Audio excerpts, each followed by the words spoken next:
ఏడడుగుల బంధంతో ముడిపడిన మనసుతో పొదరింట పదిలంగా దాచుకున్నాను నిన్ను.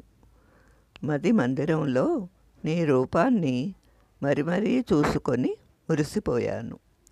నీ ఆలోచన నాలాగే ఉందనే ఊహలలో విహరించాను. కానీ నీ తలపుల తలుపులు నా కోసం తెరవనే లేదని తెలియనే లేదు. నువ్వు వచ్చే సమయానికి వాకిట వేచి ఉన్నాను. నువ్వు రానే లేదు.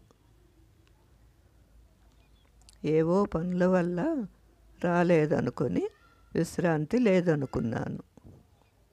చిన్ని సంతోషాలు కూడా కనుమరుగైతే చిరాకు రాలేదు. విచిత్రంగా వేదమంత్రాల మహిమ అనుకున్నాను. ప్రేమ ఎంత బలీయమైనది. క్రమంగా విషయం తెలిసినా గిట్టని వాళ్ళ మాటలు అనుకొని నమ్మలేదు. ఎందుకంటే నిన్ను పూర్తిగా నమ్మిన నేను ఎవరినీ నమ్మకపోయినా నన్ను నేనే నమ్మలేకపోయాను. కానీ నా నమ్మకాన్ని వమ్ము చేసిన నీపై కోపం రానందుకు నాపై నాకే కోపం వస్తుంది.